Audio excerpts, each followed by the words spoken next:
Shalom saudaraku, senang sekali saya Pendeta Rubin Adi Abraham bisa menjumpai Anda lagi dalam program Nilai Kehidupan. Hari ini saya akan menyampaikan firman dengan judul The Power of Habit, kekuatan dari kebiasaan. Satu kali ada kebakaran hebat di sebuah apartemen dan ada seorang ibu dari lantai 3 sedang menggendong anaknya yang masih bayi. Ada 20 orang di bawah apartemen itu yang berkata, "Lempar saja bayinya, Bu, nanti kami akan tangkap." Lalu ibu kemudian turun dengan tangga ini. Tetapi wanita itu tidak berani karena dia takut kalau dia lempar bayinya, orang akan meleset ketika menangkap bayi tersebut. Tiba-tiba melintaslah sebuah kesebelasan sepak bola yang baru bertanding dan ada kiper yang hebat sekali. Dan ketika mereka lihat kesebelasan itu lewat, dia panggil, "Mari tolong ke sini." Dan kipernya dengan siaga berdiri di bawah dan siap menyambut anak itu. Nah, si ibu merasa senang karena dia tahu kiper ini kiper jagoan. Lalu dia lempar 1, 2, 3. Kiper itu melompat dan dia tangkap bayi itu dengan selamat. Semua orang bertepuk tangan. Tapi tiba-tiba semua orang menjadi kaget karena setelah kiper tangkap itu bayi, dia tendang lagi. Loh, kenapa bisa begitu? Inilah yang disebut sebagai kebiasaan. Saudara, ada kekuatan dari kebiasaan, the power of habit. Apa yang dimaksudkan dengan habit atau kebiasaan? Sebetulnya hidup kita ini dibentuk dari serangkaian kebiasaan. Perilaku kita hanyalah kumpulan kebiasaan yang kita lakukan setiap hari. Sehingga ada ungkapan yang berkata begini, taburlah pikiran dan Anda akan menuai tindakan. Taburlah tindakan dan Anda akan menuai kebiasaan. Taburlah kebiasaan dan Anda akan menuai sifat. Taburlah sifat dan Anda akan menuai nasib yang kekal. Saudara, hidup kita ini terdiri dari kebiasaan-kebiasaan. Orang yang biasanya marah, akhirnya disebut sebagai pemarah. Orang yang biasanya ramah, akan disebut sebagai peramah. Itu menjadi sifat yang melekat di dalam kehidupannya. Dalam Yeremia 13 ayat 23 dikatakan, dapatkah orang Ethiopia mengganti kulitnya atau macan tutur mengubah belangnya? Masakan kamu dapat berbuat baik, hai orang-orang yang membiasakan diri berbuat jahat? Orang kalau biasanya jahat, gimana bisa jadi orang baik? Jadi kalau kita ingin menjadi orang baik, kita harus membiasakan diri berbuat baik. Perubahan kebiasaan akan menentukan sikap kita. Einstein adalah orang yang pernah berkata, hanya orang gila yang melakukan hal yang tetap sama, tapi ingin mendapatkan hasil yang berbeda. Kalau kita selalu melakukan hal yang buruk, jangan pernah mengharapkan hasil yang baik dalam kehidupan. Karena yang harus diubah adalah habitnya. Habit adalah kebiasaan atau perilaku rutin yang dilakukan secara teratur dan cenderung terjadi secara tidak sadar. Misalnya, kalau saudara tiap pagi begitu bangun langsung ke toilet, cuci muka, gosok gigi, dan itu saudara lakukan bertahun-tahun, maka kita sudah tidak ingat lagi bahwa tadi pagi kita sudah sikat gigi atau belum. Karena itu sudah mengalir otomatis saja. Rasanya nggak perlu mikir karena sudah menjadi habit yang melekat dan menjadi karakter atau sifat yang menetap di dalam kehidupan kita. Nah, kita harus ingat, pertama-tama kitalah yang membentuk kebiasaan. Tapi lama-lama kebiasaan itulah yang akan membentuk kita dan menunjukkan siapa diri kita. Apakah saudara ingat mungkin ada yang dulu pernah pertama kali ngisep rokok? Mungkin karena diojok-ojok sama teman, banci lu kalau nggak ngerokok.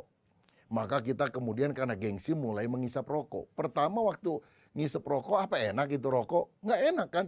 Tapi karena gengsi diisep terus. Pertama kita yang ngisep rokok. Lama-lama kita yang diisep oleh rokok.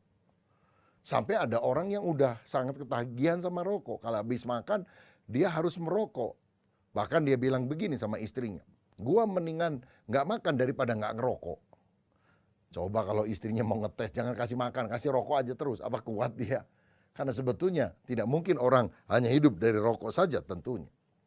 Nah, kita harus tahu ada sebuah penelitian yang menunjukkan bahwa 40% lebih dari tindakan yang kita lakukan setiap hari itu bukan karena keputusan sungguhan yang kita matang-matang, tapi merupakan sebuah kebiasaan yang terus-menerus yang kita lakukan.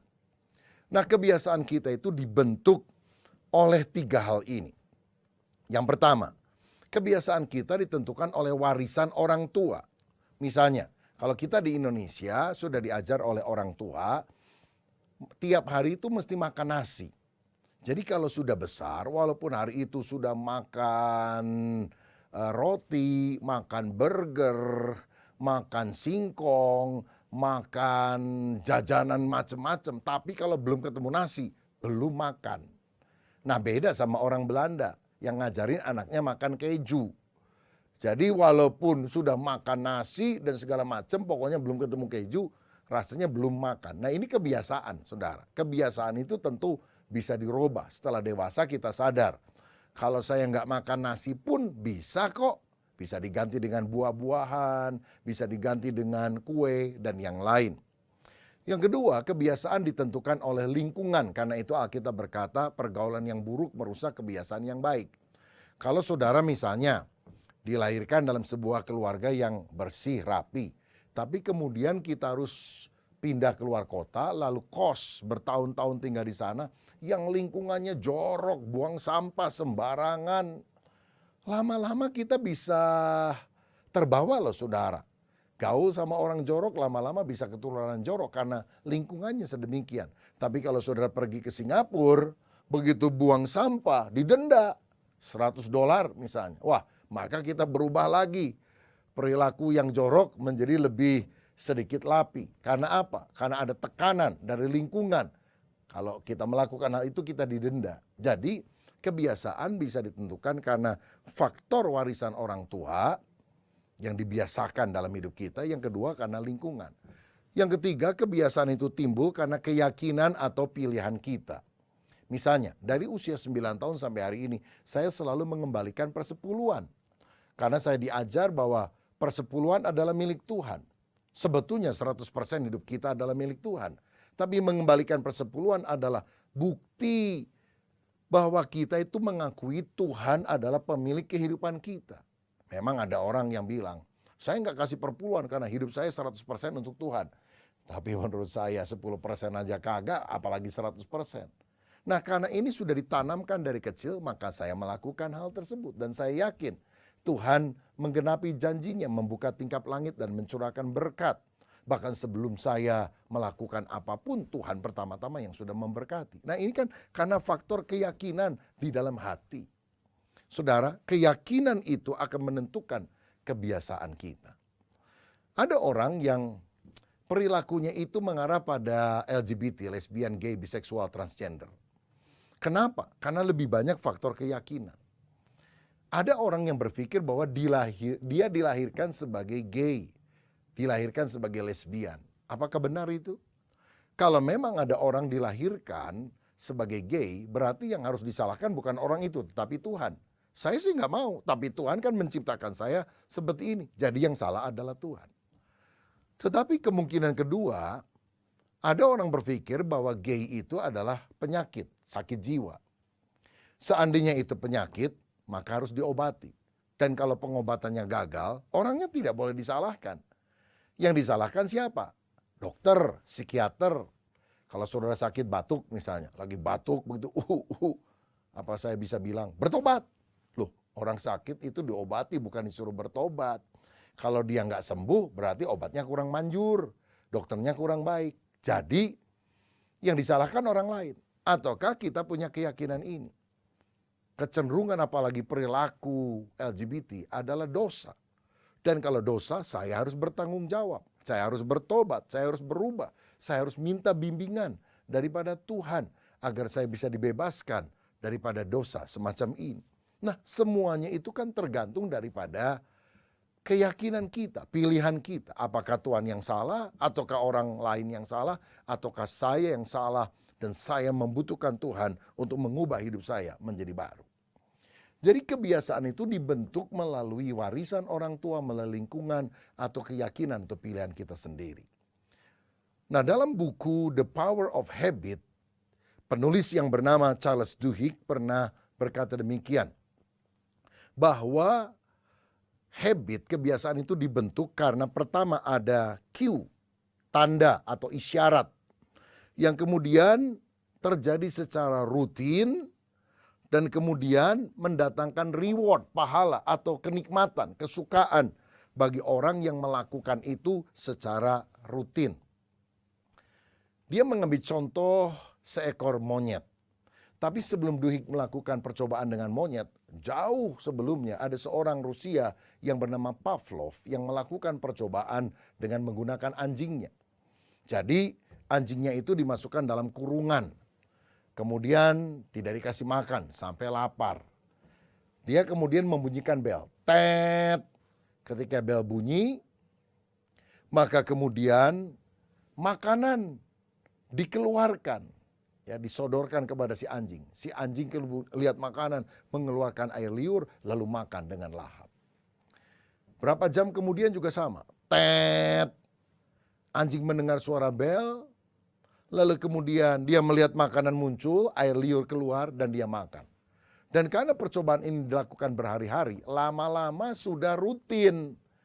Dan dia mendengar begini, kalau aku dengar tanda, isyarat, cue, bel, itu pasti ada kenikmatan yang aku bisa terima, ada reward yang aku dapatkan, yaitu makan. Sehingga satu kali ketika bel dibunyikan tet, lalu si anjing ini sudah keluar air liurnya karena dia pikir makanan akan segera muncul. Padahal makanan gak dikasihkan kepada dia.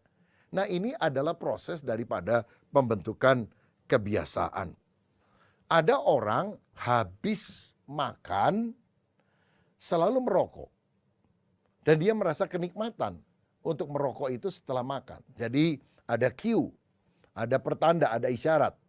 Apa isyaratnya? Selesai makan. Lalu yang dilakukan secara rutin, merokok. Dan merokok rasanya menimbulkan kenikmatan baginya. Nah, kalau kita ingin mematahkan lingkaran setan ini, saudara, begitu selesai makan, jangan merokok. Mungkin ganti dengan makan buah apel. Maka akibatnya kita akan terbebas daripada rokok tersebut. Nah, kebiasaan itu walaupun mengikat kita, tetapi sebetulnya tidak permanen. Artinya bisa diubah. Saya ambil contoh, ada sebuah perusahaan kopi dari Amerika Serikat yang bisa mengubah sebuah budaya yang sudah berabad-abad. Saudara tahu orang-orang di China, baik pagi, siang atau malam, semuanya akan minum teh. Nggak ada yang minum kopi. Jadi kalau kita masuk restoran Chinese maka akan ditawarkan teh apa? Yasmin, oolong, krisantimum, atau yang lain. Tetapi perusahaan kopi ini membuat outlet-outlet yang bagus, mewah, full AC. Ada wifi yang kenceng, ada sofa-sofa yang bagus. Dan kemudian orang yang masuk ke sana rasanya prestisnya meningkat. Dan yang dijual adalah kopi. Sehingga generasi muda terutama di China sekarang suka pergi ke kafe, minumnya kopi.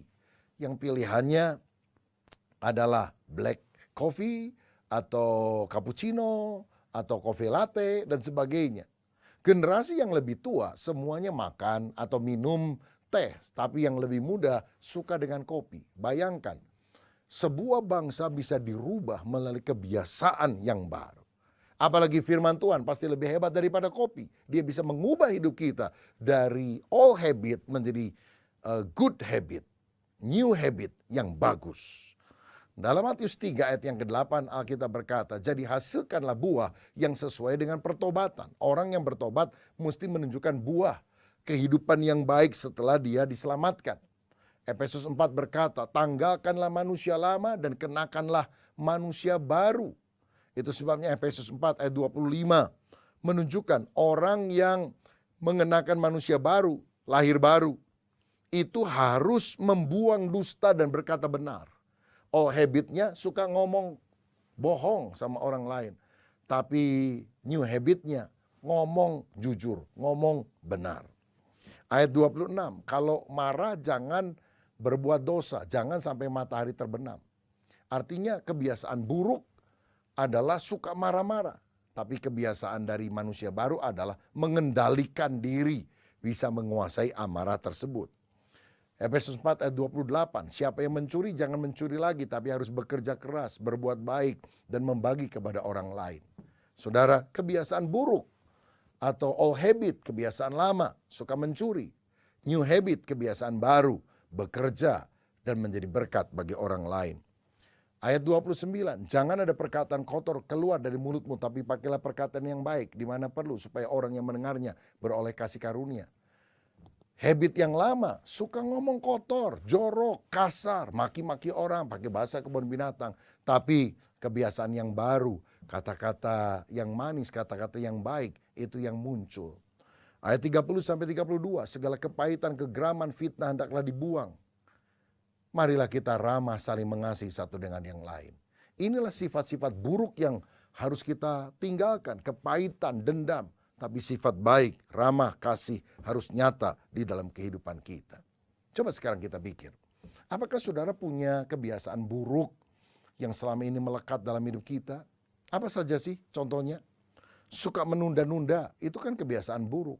Lakukan sekarang supaya saudara bisa meraih hasil yang lebih baik. Malas, Tuhan ingin kita rajin. Tangan yang rajin akan mendatangkan kekayaan. Tapi seorang pemalas akan mengalami kemiskinan. Makan berlebihan.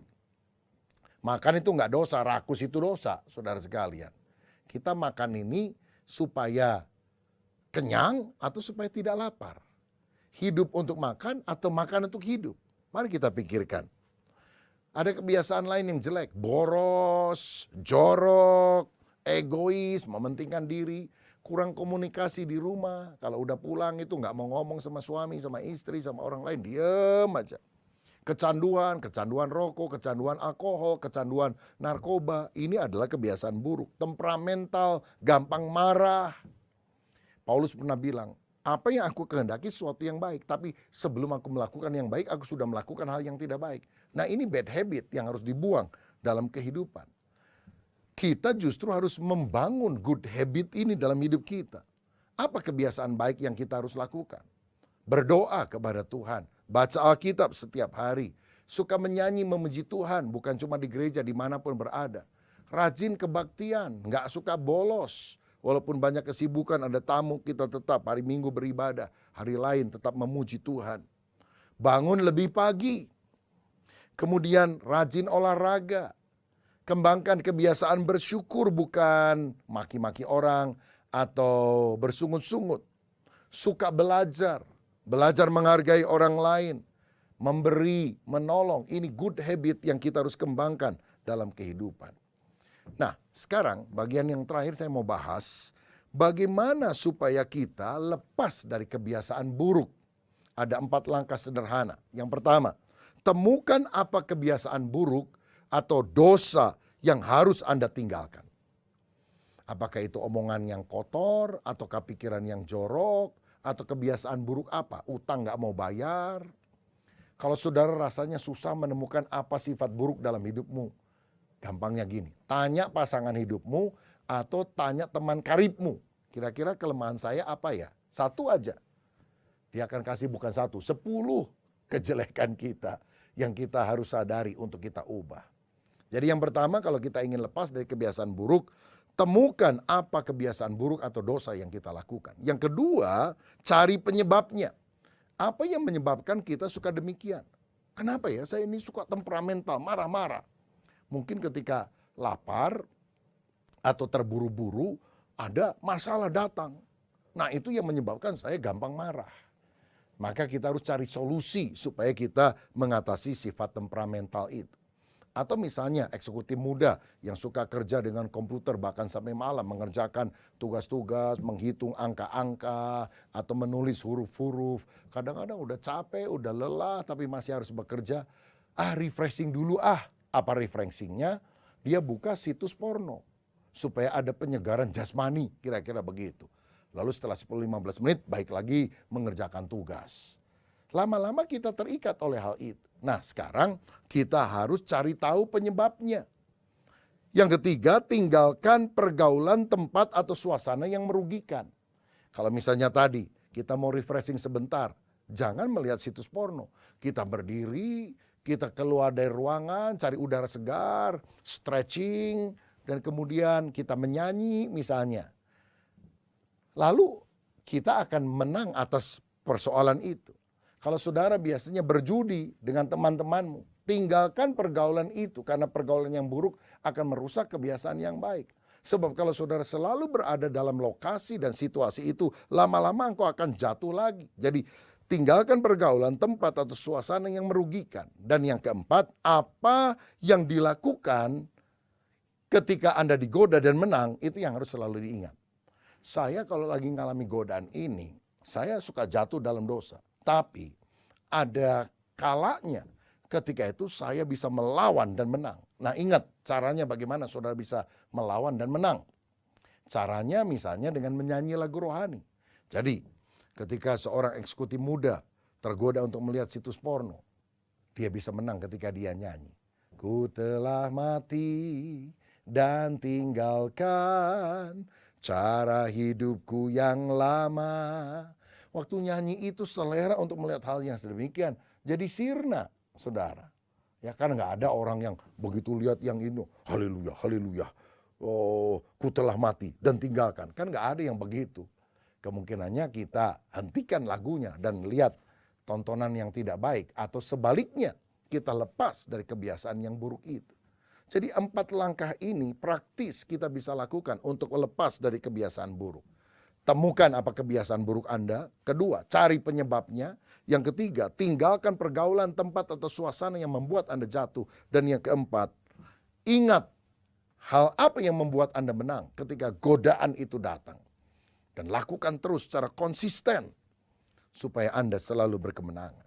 Kalau Anda sulit menang sendirian, engkau perlu teman, kakak rohani, pembina, konseling, ada seorang konselor yang mendampingi saudara, supaya saudara ketika ada godaan, telepon dia, memberikan akuntabilitas, pertanggungjawaban supaya kita menang. Engkau bisa lakukan itu juga. Saudara, yang paling penting perbaharui pola pikir. Roma 12 ayat yang kedua, jangan kamu serupa dengan dunia ini, tapi berubahlah oleh pembaharuan budimu. Kalau pola pikir kita diubah, pikirkan yang manis, yang baik, yang benar, yang suci, yang mulia, maka misbelief, kepercayaan yang salah menjadi right belief, dan kita akan berkemenangan. Ingatlah saudara, kita ini ciptaan yang baru di dalam Kristus. Yang lama sudah berlalu, sesungguhnya yang baru itu sudah datang.